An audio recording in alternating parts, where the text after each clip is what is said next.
Welcome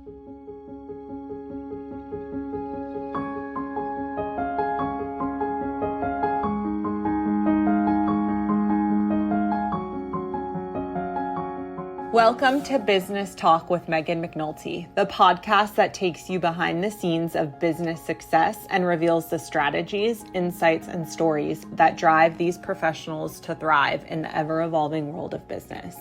Whether you're an established entrepreneur, a seasoned business owner, or simply fascinated by the world of commerce, this podcast is your front row seat to learn from the best. Each episode, Meghan will bring you engaging interviews with professionals from diverse industries who will share their triumphs, lessons learned, and the insights they've gained along the way.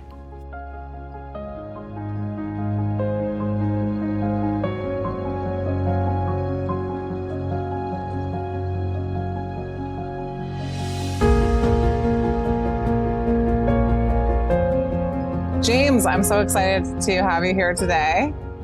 Yeah, Meghan, I'm super excited to chat with you and tell you more about kind of what we do. And, hopefully your listeners get a lot of value out of our conversation today.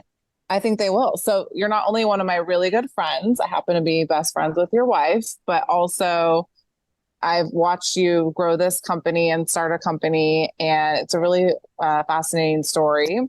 And I'm someone that likes to work hard and also likes adventure and traveling. So I'm really excited to talk to you today. I just want to kind of introduce your company. You have a company called MountainBased, which is a third generation adventure travel company.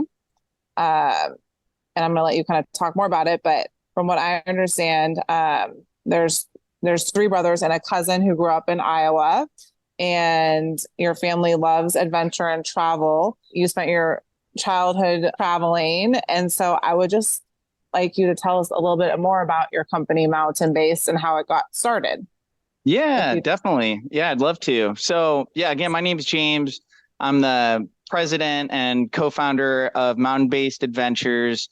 Really fortunate to start the company with two of my brothers and one of my cousins. End of 2016, really started 2017, to be honest. Yeah, my brothers and I grew up traveling all over the world. We were really fortunate. Our grandparents actually in the 1940s started an adventure travel company called the Iowa Mountaineers.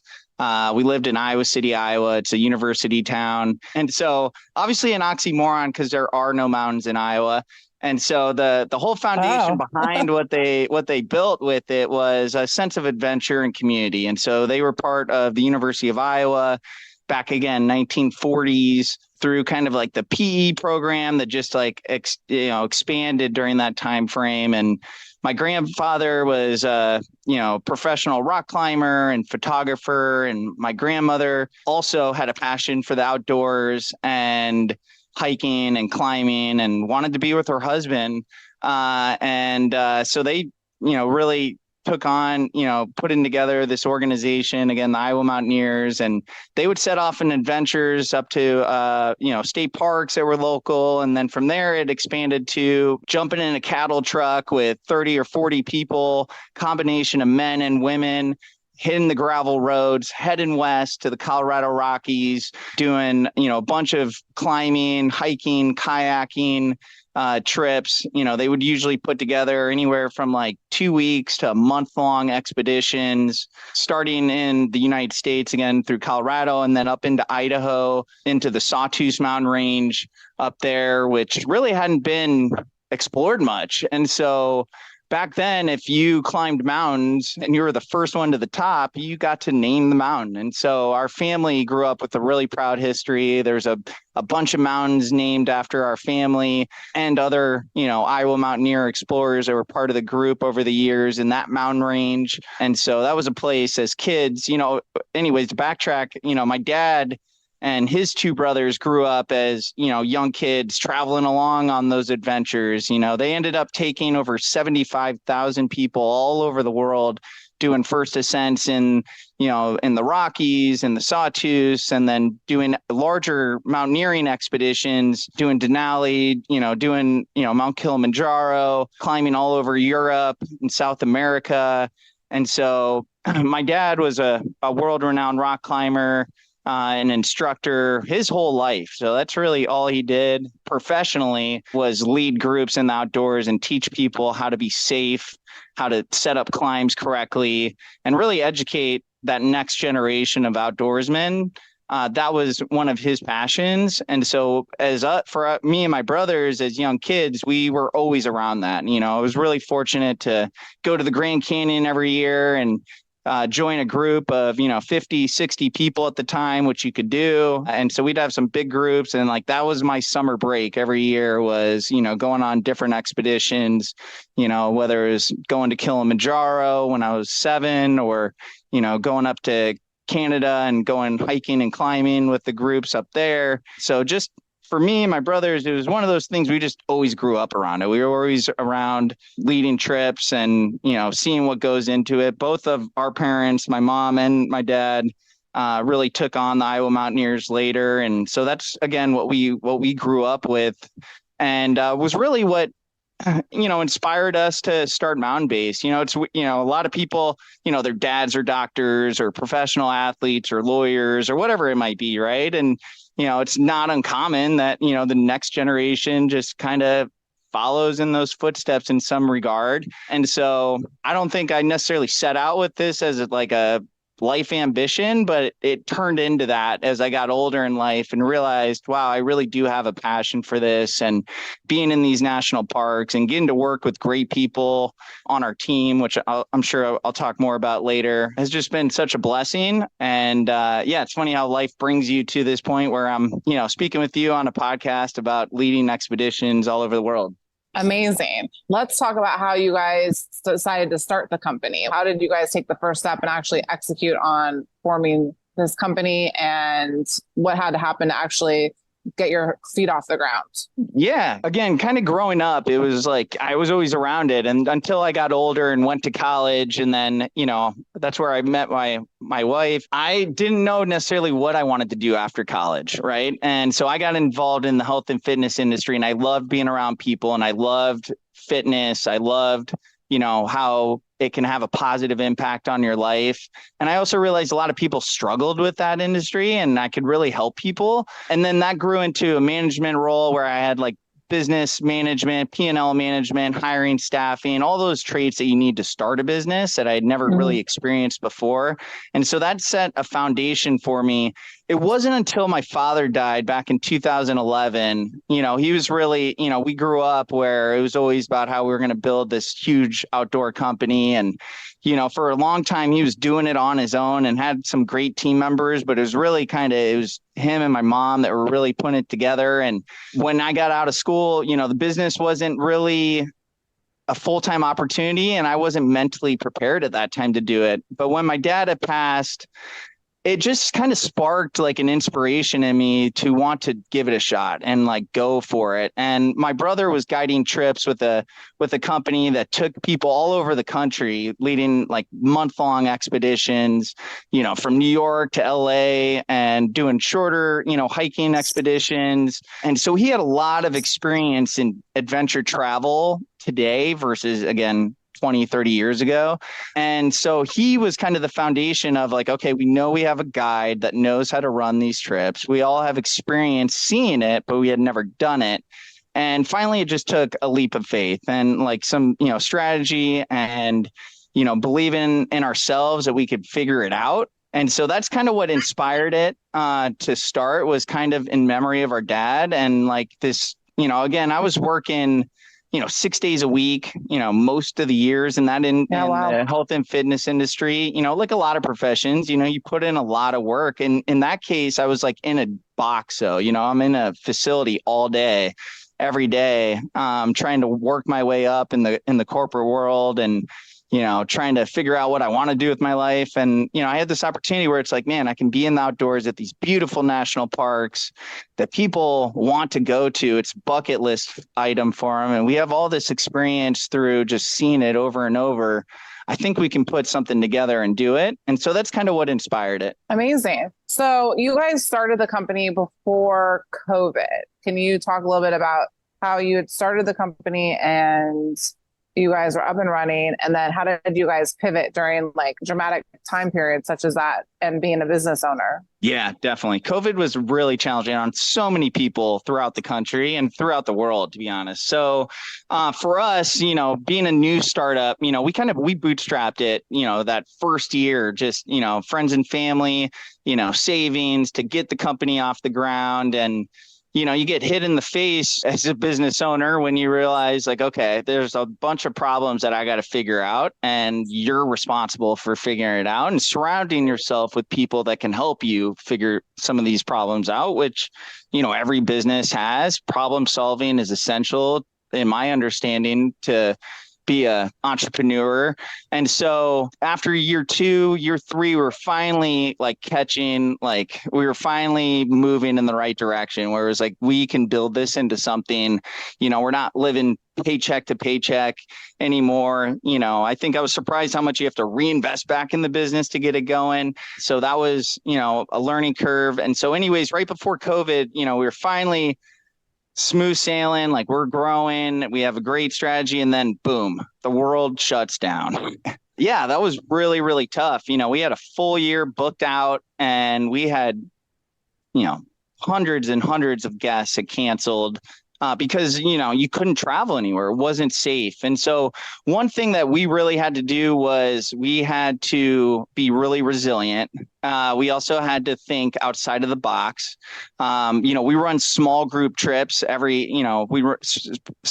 specifically run like 5-day adventures, either camping, or we do like luxury hotels, accommodations. And so, all these people are booked and they had to cancel, right? For a small business, right. That's a lot of challenge. And so we had to make adjustments to how we did trips, whether it was people like rented a car and followed along, or we just had to have smaller group sizes where people could space out, and then you have all the other dilemmas of like, do you require vaccination? Do you not? Do you have, the parks had all these policies. And so we had to, make decisions we felt would best suit our customers and our business. So, we stayed open, but it was challenging in that environment because, a lot of people weren't comfortable traveling.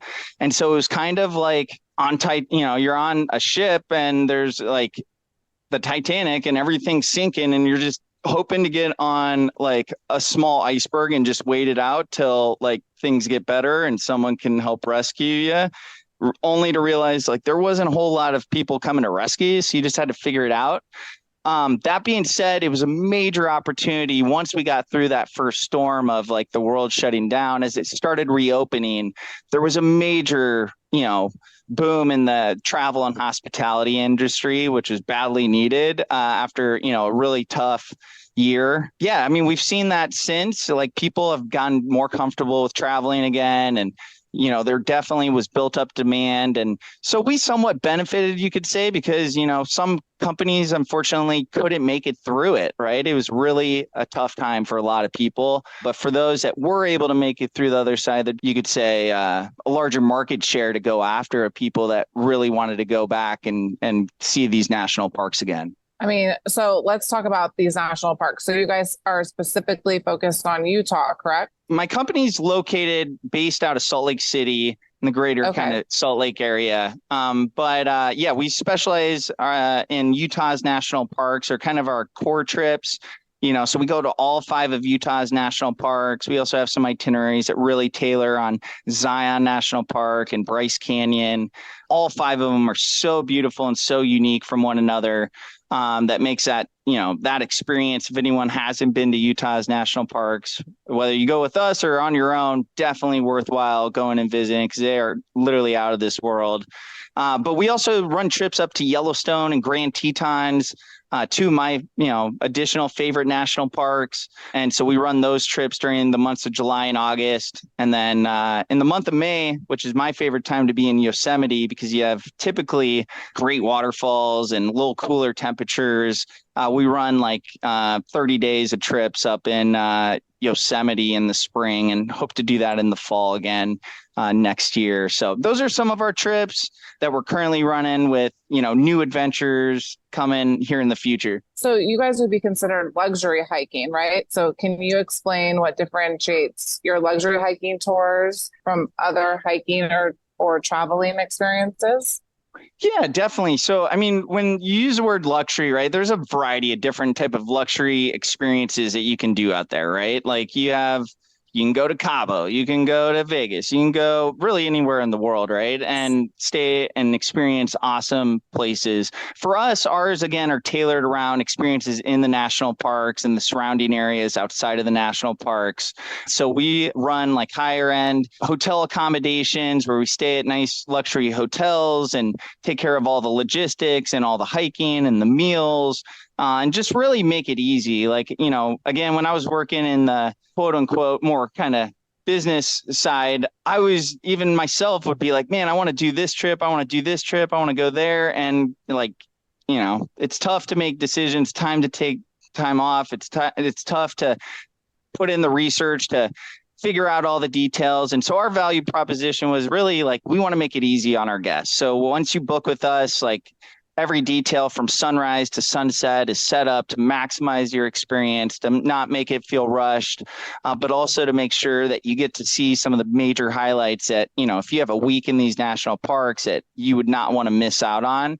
And so, yeah, in the luxury end, though, we also run like private groups, perfect for families or get-togethers of anywhere from like 6 to 12 passengers, to just kind of make some tailored adjustments to best suit, families or groups of friends that are planning these trips to the national parks. Yeah, with like luxury, again, there's so many options out there to choose from, right? On where to go and how to do it. And so for us, it's kind of finding that happy medium between like, value and price, right? And I think, to be honest, and we're probably underpriced for what we could, like some of the value that you get out of some of these experiences. But we also wanted to make it so like so it is affordable for the everyday person too, that, again, these are bucket list items. These are places that are just so beautiful when you experience them up close.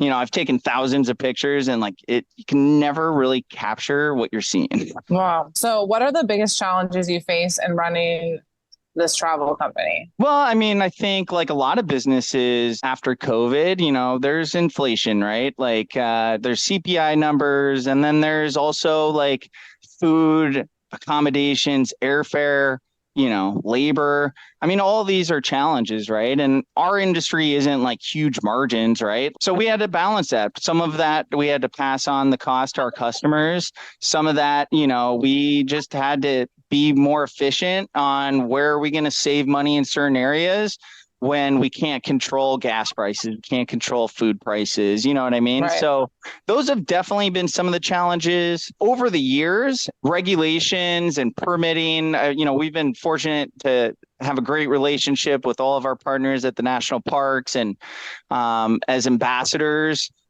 for these national parks. We take a lot of pride in that, but also like the policies and, the restrictions and all these type of things are constantly changing. It's like the trips that my family used to run back in the 1940s, 1950s, up till really 1980s. Like you could have larger groups. Now it's much more restrictive in group sizes. And so you just got to adapt, right? You just have to adapt to what those policies and procedures are, what you can and can't do. And the things that you can do, you just, try to maximize, in a safe and efficient way. So a lot of people talk about environmental and social responsibility nowadays. And I'm just curious, this might be out there, but do you guys have to address any like community or conservation initiatives with the national parks, or can you talk a little bit about that? Like for us, we take a lot of pride. And again, I use the word ambassadors for the national parks, because that's really how I look at it is,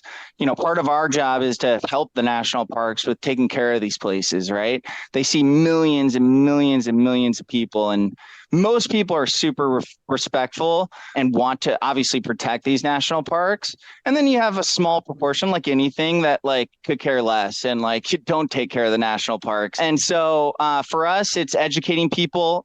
There's leave no trace, which is in our industry really important. When you go somewhere, like leave it better than when you were there, whether it's a campground or, if you're doing hikes, like staying on established trails so you don't impact the habitat that's, taken thousands of years to grow. Little thing, not leaving trash behind, little things like that. And then there's also the trail safety aspect, right? Like, how much water do you have? Like, do you have proper nourishment? If there's an emergency, what happens? So, all of our guides are wilderness first responders, meaning, they're trained and know how to handle emergencies when you're out there.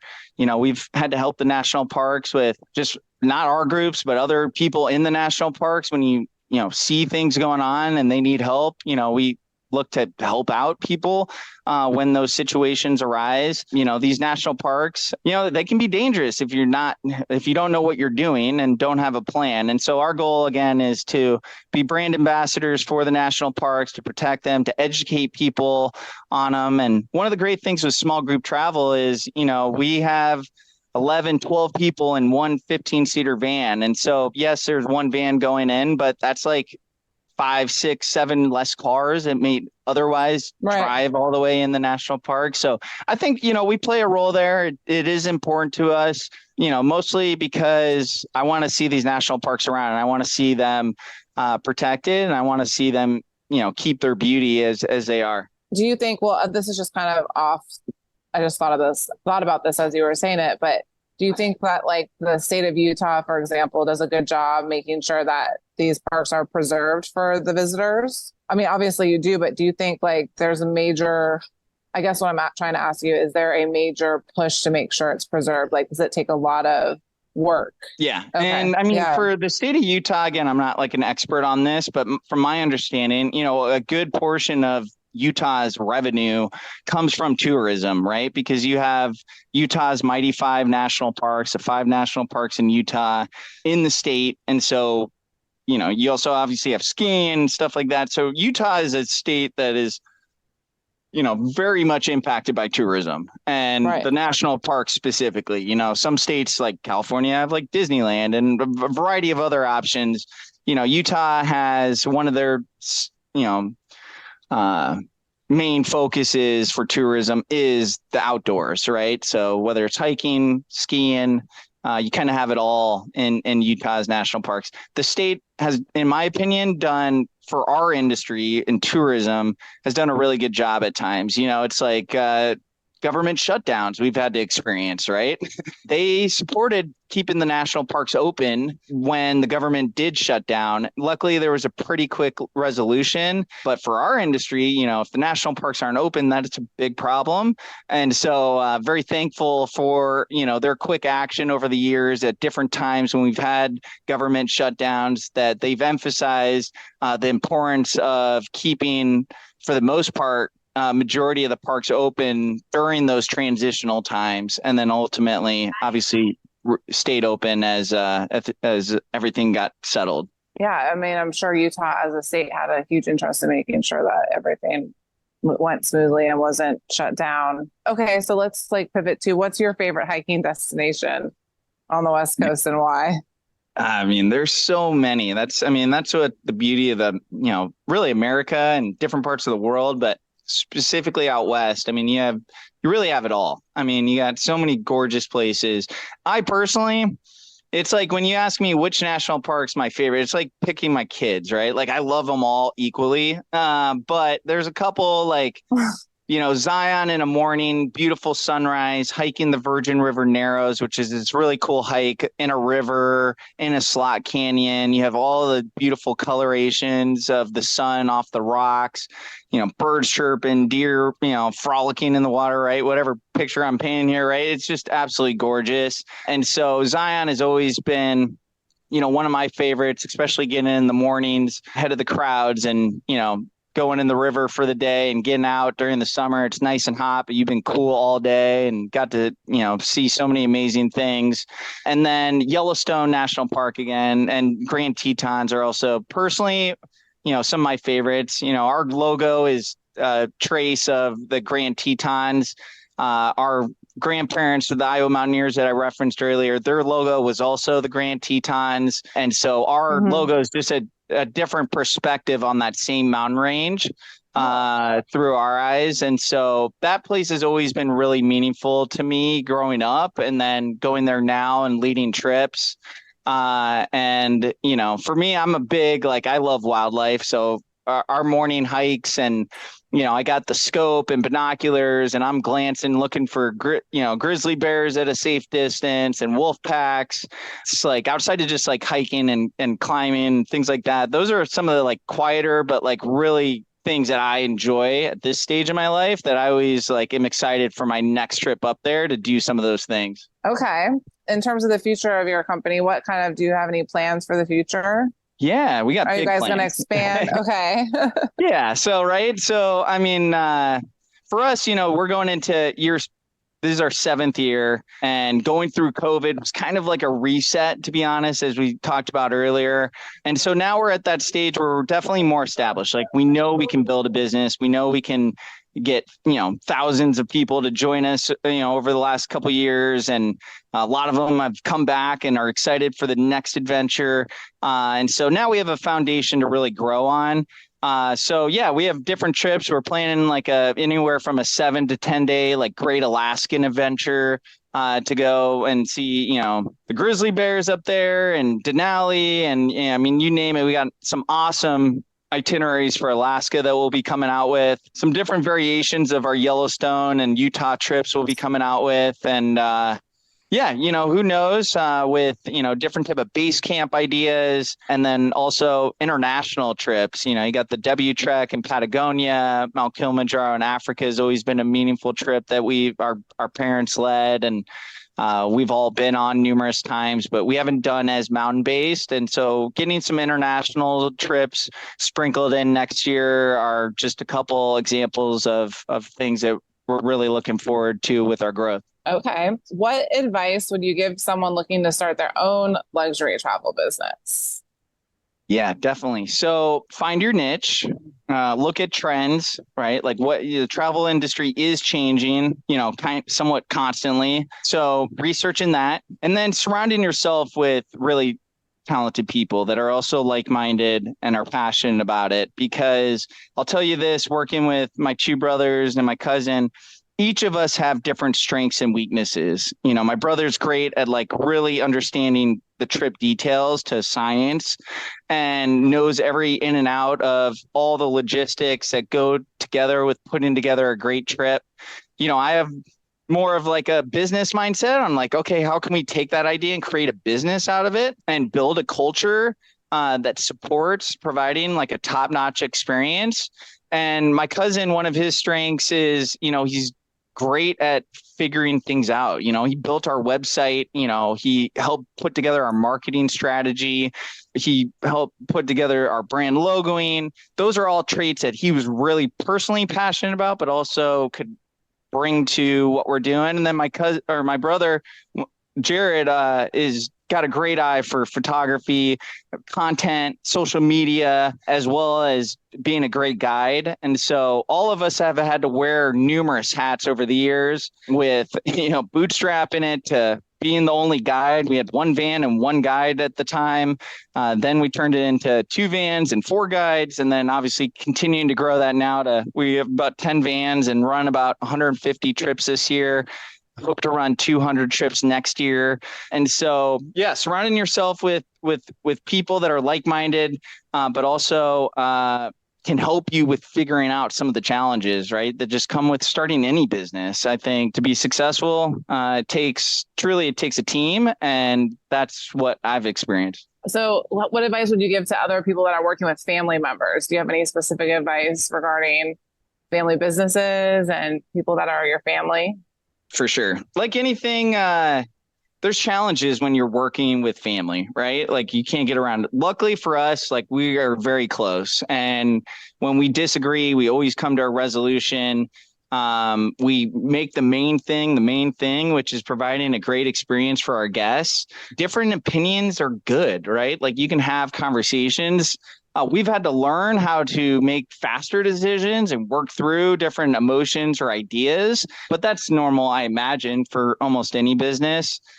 So it's not for everyone. Every family's different, every personality is different, right? But for us, it's really worked really well because, again, my brothers and my cousins' strengths are my weaknesses. And once you can identify that, or at least for me, it helped me move forward without ego to be like, hey, that's a great idea. Let's do that and not let my ego get in the way as the older brother or whatever it might be. So, yeah, I mean, I think it's based off of family dynamics. And for us, again, being a third generation family company, it like literally only makes sense. And there'd probably be more drama if like one of us did it and didn't want to include the others.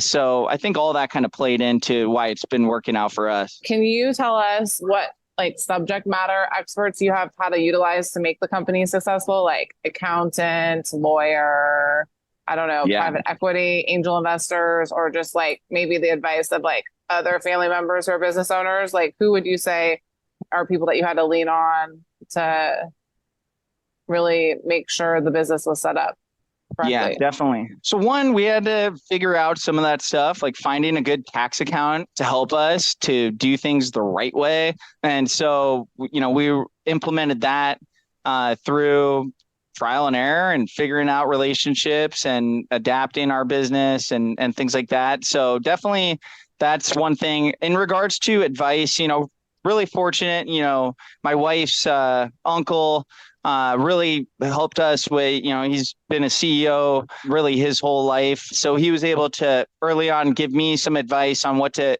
look out for, how to understand my P&L and, my cash flow, especially early on. But those are foundational pieces that are as essential as they were then now, but really was able to give a lot of really good advice. And then my brother-in-law also has been a great resource, being a business owner himself, to give insights on challenges he's had, successes, and trying to help make that relatable for me. So those are a couple pieces of advice, and then figuring it out again collectively as a team, like I was talking about with my family, meeting new people, and really just getting the resources. We run a travel company, but it's like, there's the website integration, there's, the software that's needed, the payment part, how do you accept cards, all these aspects that go into it that have nothing to do with guiding. But yeah, with good advice, those people played a role in helping me weather that and get an understanding, and then collectively just networking and meeting great people that can bring value to what we're doing. Is there anything else you'd want to tell us about your company, or you want us to know about your company that I haven't asked? Yeah. I mean, you can, I'll send maybe in the clip notes, MountainBased.com, we're running trips to the national parks like we discussed. Whether you go with us or you go on your own, like I just want to encourage everyone to get out. If you haven't been to a lot of America's national parks, now is the time. You won't regret it. The places are gorgeous. We'd love to have you if it works out, but if not, just want to encourage people to find that balance, to work hard, to be successful, but also to take time to refill your cup and get in the outdoors. I love that. How, like, if I wanted to go on a tour with you guys, how would I sign up? Do I go to the website? Do I call somebody? Yeah. So like for me, I'm still in like that entrepreneur, like still startup mode. So I personally still handle all the phone calls and inquiries. Amazing. Hope to get some team members on board to help with that as we grow. But you can always call us at our 1-800 number or go to our website and inquire there. Again, you'll probably speak with me, but yeah, we got a great team of guides. And that's the one thing I really haven't hit on is like for us to at this stage now running 150 trips, it takes a great team of guides. And so we've been really fortunate to find really talented people that are invested in our guest experience and really do their best to go above and beyond to provide just a great experience. And so feel really blessed to have, a lot of our team members that have been with us for years and the sacrifice that they make to provide great experience for our guests. We don't keep, growing without great people, and not just, the people I mentioned earlier, but our new team members and existing team members that really bring the brand to life. Luckily for us, the national parks are gorgeous. And so they usually take care of themselves. So it's all the logistics and the expertise that we can share with our guests that really take our trips to the next level. Amazing. Okay. Well, I learned so much about this, and I want to go on a luxury hiking tour, or at least come out to Utah. So thank you so much, James, for chatting with us today. I mean, there's a lot more we could cover, I know, and hear more about all the logistics, but this was a great start, and I hope to talk to you again soon. Awesome. Thanks so much, Megan. Really appreciate your time.